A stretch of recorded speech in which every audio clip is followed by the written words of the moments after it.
Well, thank you very much, Rob. It's a real pleasure to be here again, and good afternoon, ladies and gentlemen.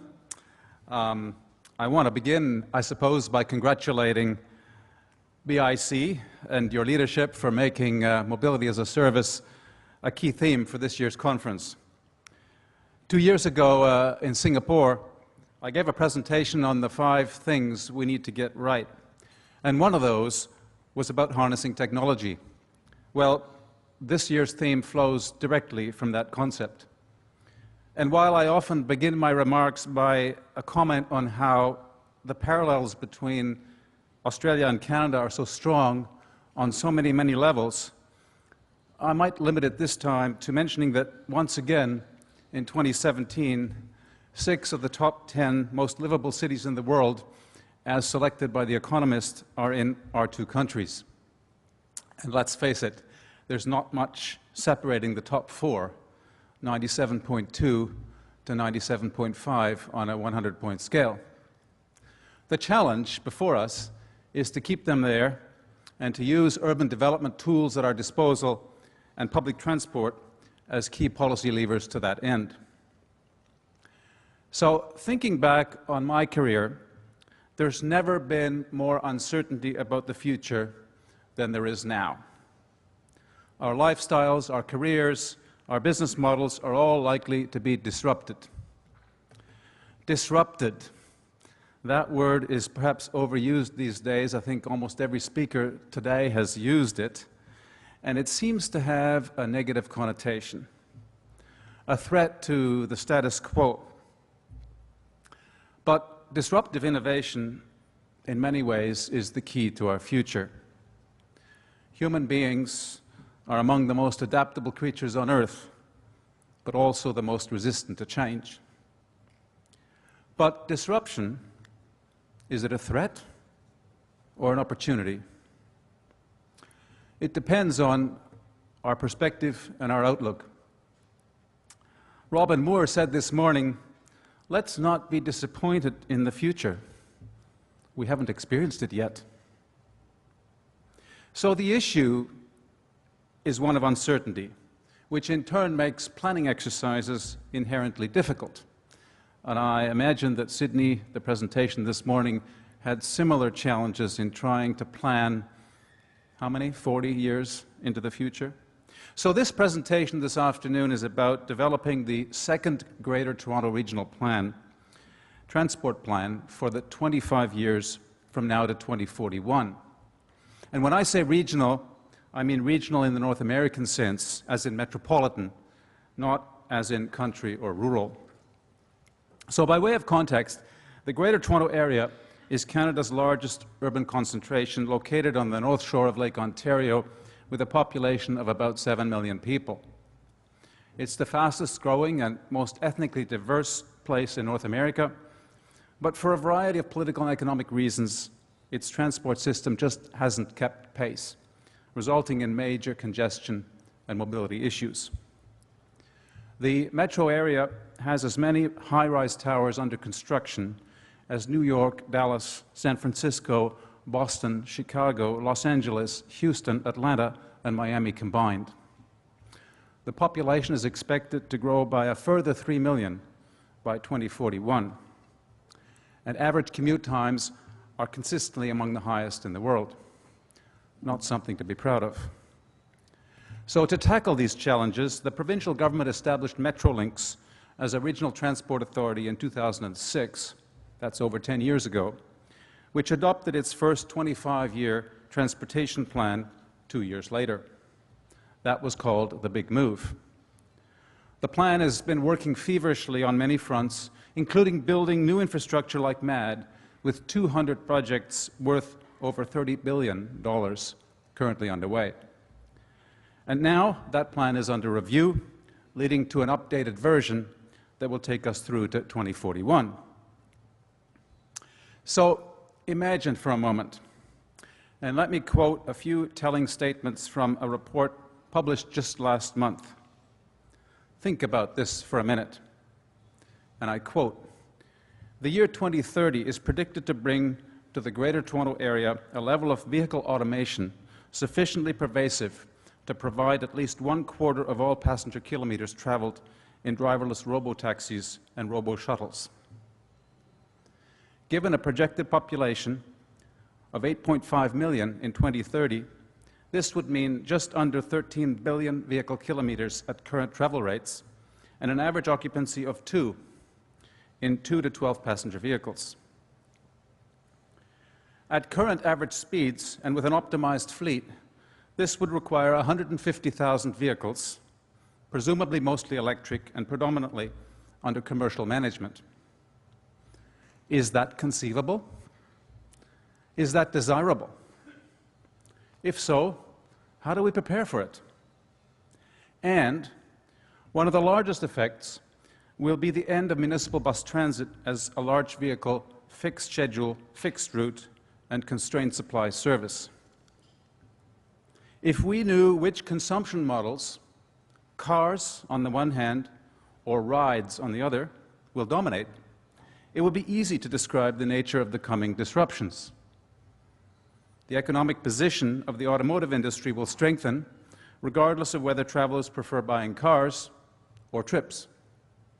The trick will be to do what needs to be done to shift car buyers' preferences towards ride buying.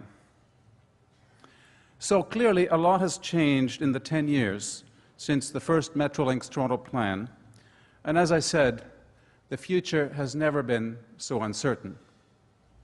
So how to create a plan that will face the test of uncertainty? How will technology evolve and affect our mobility options? What will be our immigration policies? Where will people want to live? How will the epic struggle between countless new mobility actors play out? We don't know. Nobody has these answers yet. What will happen to parking, car sharing, ride sharing, microtransit? Will we move to mass, or will the lure of private car ownership remain so overpowering that everyone will want to have their own autonomous vehicle, or, God forbid, more than one? So the challenge was to look at potential scenarios and test elements of the plan during the course of its development against possible outcomes, with a view to making it as robust and future-proof as possible. Already we see definitive steps with major multinationals in competition to advance autonomous, electric, connected, and potentially shared vehicles. And this is just one example. But who knows? Exploring future scenarios based on predictable trajectories is one thing. Exploring them with uncertain alternative futures that can emerge through multiple paths is tricky at best. So the approach here was to simultaneously evaluate bundles of plan elements against a variety of potential scenarios. And in thinking through alternative futures, personas were created that represent people living in the area.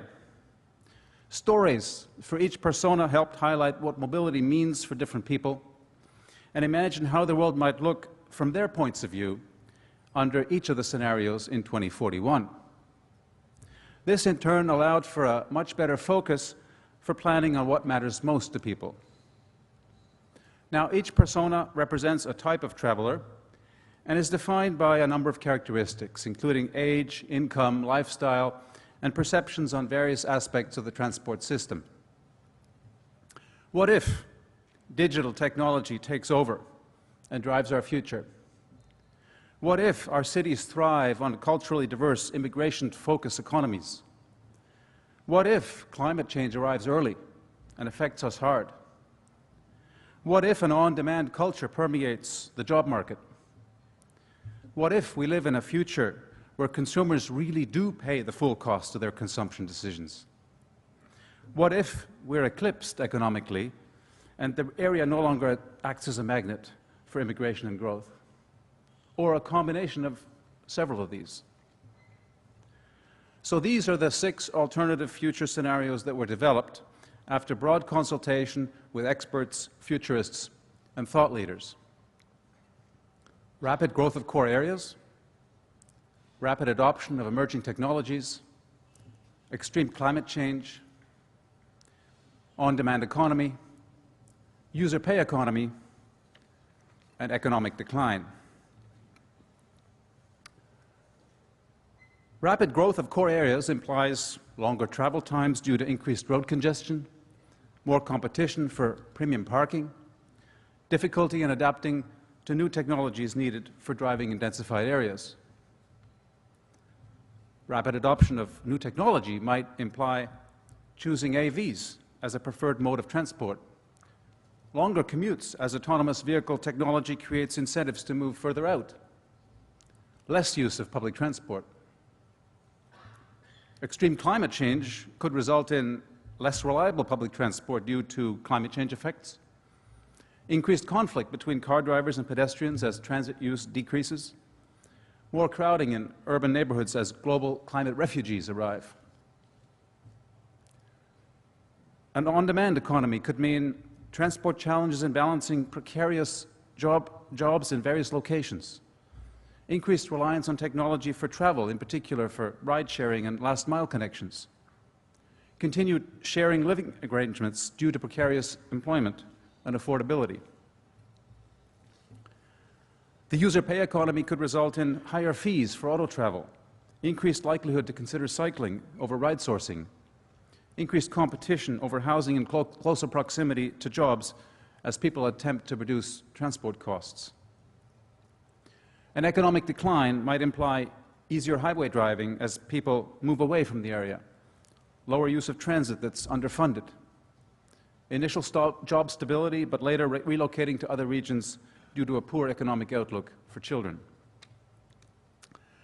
So these were the 6 alternative futures that were considered against a business-as-usual base case. And different elements of the plan were tested against these scenarios at different points in its development, looking at impact on travel behavior, return on investment, and strategic direction. 5 investment portfolios each feature a major area of emphasis: infrastructure, operations, active transport, pricing and TDM, and land use.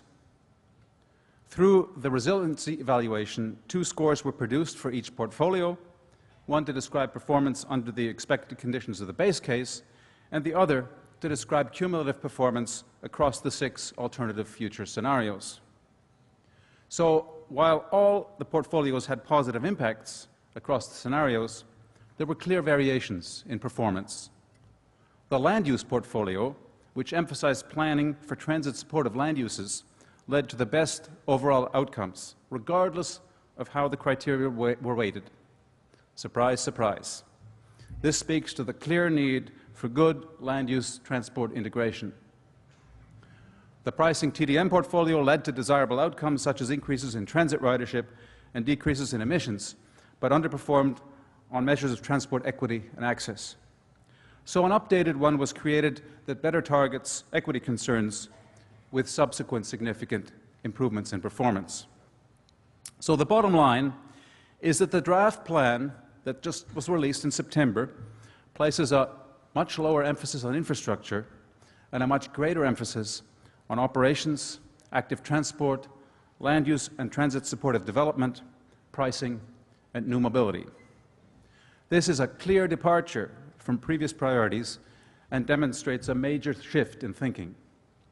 So what resulted was a draft plan containing 5 strategies that's currently out for public consultation.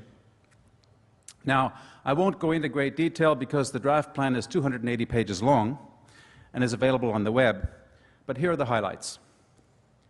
Strategy 1 involves finishing the huge infrastructure build-out currently underway. That's the $30 billion investment in express rail, electrification, LRTs and BRTs in various stages of construction and planning. Strategy 2 supplements the new and existing higher-order transit infrastructure with frequent surface bus and tram networks as local feeder and connector services. This results in a layering that combines to provide a network of seamless, frequent, and reliable service. The subway system, together with 15-minute RER and LRT projects, form the spine. An important goal is that the user can move around everywhere without having to consult a timetable and moving easily between modes. Strategy 3 addresses complete fare integration, first and last mile options, quality standards, and mobility as a service. While there's no clarity yet on how this will be addressed, the inclusion of mass as a distinct element is already a major breakthrough for the direction we're headed. This graph shows the targets planned for the Suburban Rail Station Access Plan, with strategies focused on increasing access by walking, cycling, transit, ride-sharing, and ride-sourcing. The idea here is to reverse the proportion of customers using park and ride versus other modes over the next 15 years. Strategy 4, which really should be Strategy 1 because of its importance, is all about the transport land-use interaction. It's a tough one because no one agency has responsibility for both functions. But it tackles this head-on by reviewing legislation, municipal requirements, joint development, and the future of parking. And Strategy 5 is devoted to developing a framework for on-demand and shared mobility, for climate resiliency, autonomous mobility, low-carbon mobility, and encourages Metrolinx to partner with others to promote innovation.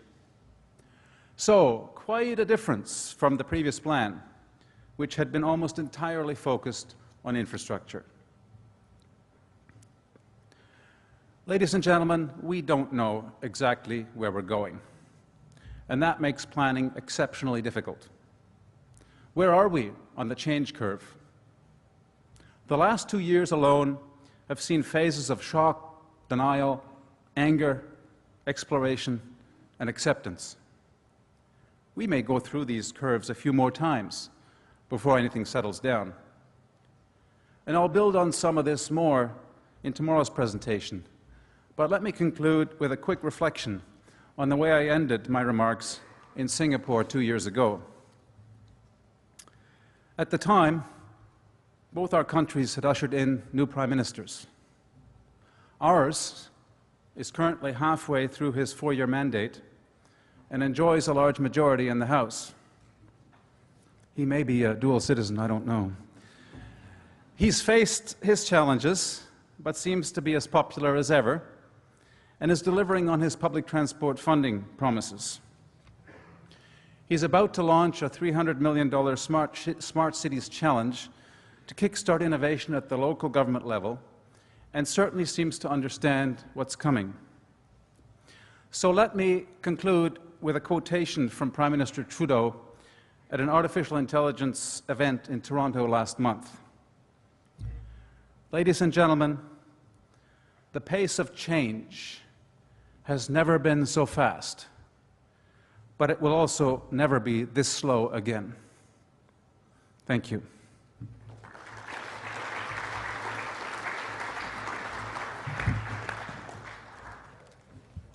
Thank you, Michael. We might just open up the floor to a question or two if we have one.